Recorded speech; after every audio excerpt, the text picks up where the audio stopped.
I was in the Marine Corps in Cherry Point, North Carolina, and I had completed a ground school at Craven Community College. Then I went to the base flying school, flying club, and found that on a corporal salary, I could not afford the cost of instructor and rental of an aircraft. And so I was kind of depressed about that, and saw Frank Ryder dragging a parachute into the barracks. And I said, hey, where'd you do that? Well, we can jump around here. We got a club. How much it cost for the course? $40. Wow, that's for one jump, $40? Well, that includes your first instruction, your first jump, and includes USPA membership. Oh, okay, that's a deal. Year's membership, get magazine, insurance. It's nice. How much the jumps after that, Frank? $1. $1. So, yeah, I can afford that. And that dollar was to pay for the meals, and you accumulate all the money. We were jumping CH-46s and CH-43 helicopters at Camp Lejeune. So every weekend we go down there and jump. So that's where I made my first jump on 7 TU round canopies. And if I was lucky, I got to jump one of the big canopies, a T10 double L modification, grand total of 5 mile an hour. Had my first tree landing down there on my first practice pull. Made my first free fall at a Cessna drop zone up New Bern, Big Daddy's drop zone. And that's the jump I remember the most. I remember my first jump, standing there looking at the instructor, go, step off, left foot, right foot, arch, canopy opens, neat. You land, PLF, done deal. That first free fall, there's a handle. You gotta get that handle. And yeah, so that was really interesting. I made, 50, 60 jumps, was starting to work. I was getting ready for my jump master rating when I got out of the Marine Corps in May of 1980. Came to Sky Sports and then really got to find out what skydiving was all about. That's when I met you guys, and Dale and Zap and Herdlickas and Barb, Justin, and that is where everything really got interesting. Lots of fun. That's where I developed my attitude of bring more people in. This is what the sport's about. Quality instruction, great people, and yeah, you got a party. So I continued that to a point where the Wichita skydivers did not have a place to go that was a regular drop zone.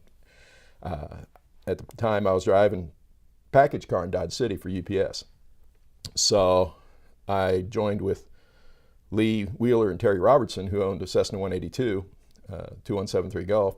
So they had the aircraft, I had the student gear. I'd already been training students out west, and I'd gotten to know Roger Nelson from Chicago. And I really liked his progressive thinking of no transition, put students out on what they're going to be jumping. So you're doing ram air main canopies, ram air reserve canopies, and a lot of people said, you're crazy. You cannot put students out on a square canopy. They will hurt themselves. And I said, I disagree. I'm the jump master. I'm the instructor. I bought the gear. I know what I'm doing. I've learned from people who know a hell of a lot more than I do. And I like it. I feel safe doing this. But I'd reached a point where every time I put a student out, I started to wonder, is this going to be the student that lands downwind through the tree, and injures himself? I'd not had any student injuries. And then Dave Schultz and some other people, when I was at Freak Brothers convention, said, you need to be a tandem master. And I said, well, I don't think the tandem's certified yet. They said, yes, it is.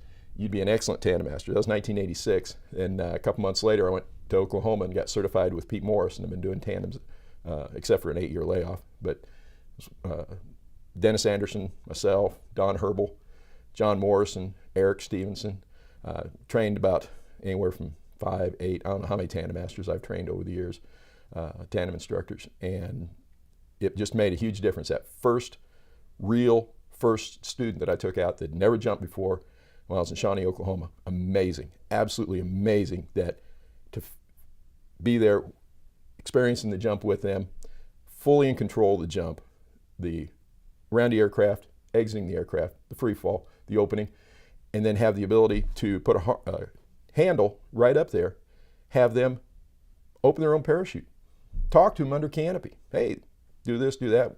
How you feel? That was a big thing I stress over and over and over. When you're an instructor, to ask questions of the student. How you doing? You feeling okay? What do you want to do? And tailor every jump, every bit of instruction to what they want to do, and challenge them without overstressing them. Worked really well. After the first year operating here at El Dorado with Lee and Terry, they gave me the option to buy the aircraft. I did, and then I started leasing other aircraft, bringing in large aircraft. So from 1987 through 1993, operated here at El Dorado.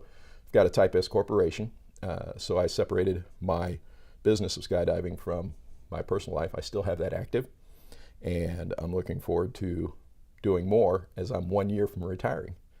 So I'm renewing my tandem rating, getting my pilot's license.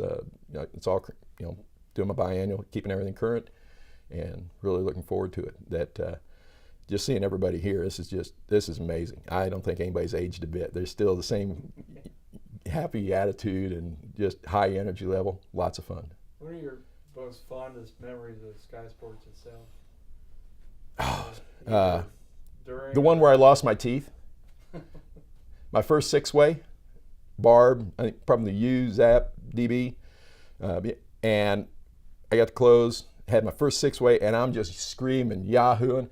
Well, at the time, I had a partial plate.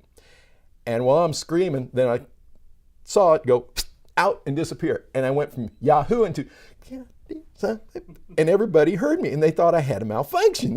I thought I had a serious problem. So everybody leaves me. I dump, and I was like, oh great, there's $300-400, disappeared. And they would go, what happened? What happened? We heard you just cuss and carrying on. So I lost my dentures, but that was a great dive. Yeah, I was kind of snaggly tooth the rest of that weekend. The night dive, my first night four-way at Damien and DB and Justin. Beautiful jump.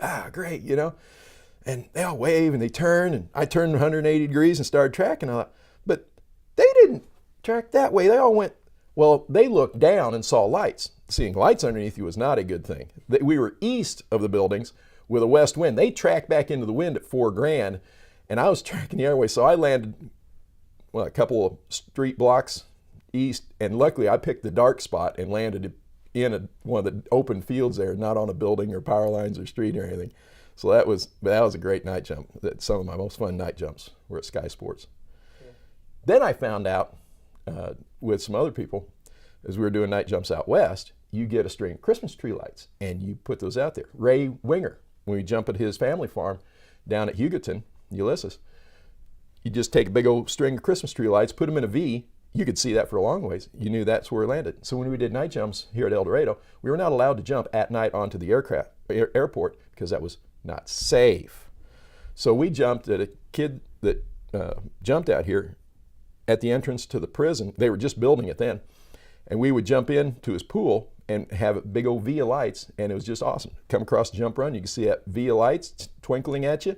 When you landed, you land right into the V. Perfect. Never had any problem at all. Made about, I'd say total 50, 60, 70 night jumps over the years. Landed at his place up there by 254 on the way east of town. Cool. Good times. Yeah. Anything else you want to add?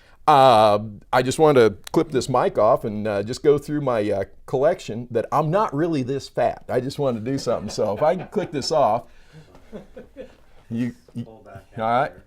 Cool. So I'm going to go and just lift this off.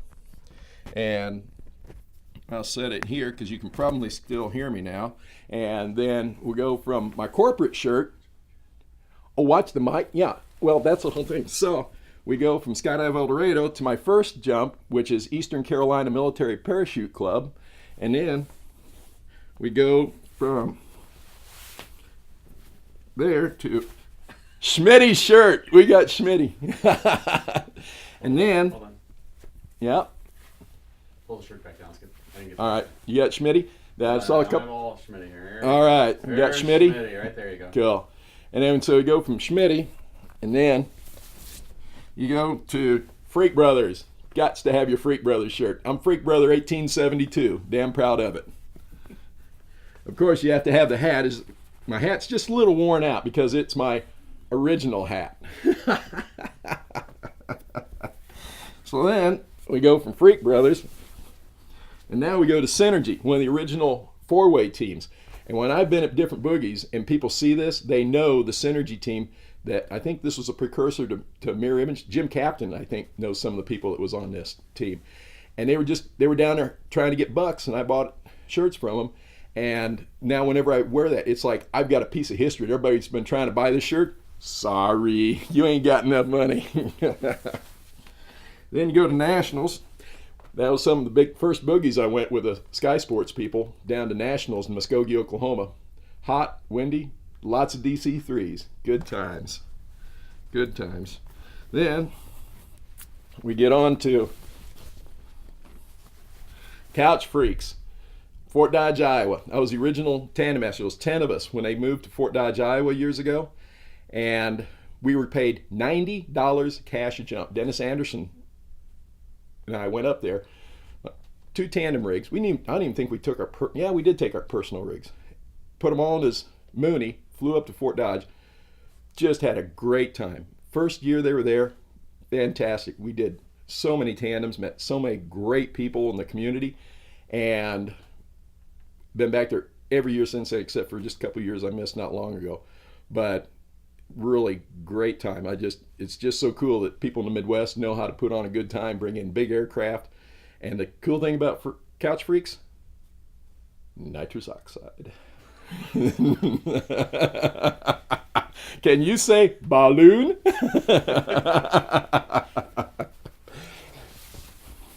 Oh, yes. Hey. Anybody recognize that shirt? You betcha. I think this is only the second time I've had this shirt on because it is awesome. Kilroy Crew, leaving that place. I was on the Superbatics jump, and I got Pappy Boyington got his signature in my logbook. And I wished I'd bought a book, his autobiography, and had him sign it. That would have been awesome. Okay. Then, where are we at now? Zephyr Hills. This is where I filmed 20-way and 40-way speed, and I was cameraman for Guy Manos and the Dream Team. Really awesome stuff. Watching Jerry being the photographer for Jerry Bird after his camera people couldn't get the footage for competition, and they put me last, and they said, okay, can you dive and get there before these guys get there? Right, there's that challenge. Yeah, I got it. I got the footage. That was most challenging technical dives I've ever done. Was 42 people leaving a DC-3 and watching these guys do a 40 round, a 40 star in 38 to 39 seconds. Absolutely amazing. Guy Manos, pictures I have in there. First 40-way 2 points. Did the first point, boom, transitioned 5 8-way diamonds into a oblong. It was awesome. Great jump. And of course, my first parachutes, if I can keep from showing my tattoos, my scars. Yeah, there we go. If you haven't jumped a Joe Smith parachute, you ain't had fun yet. That's it. That's all I got.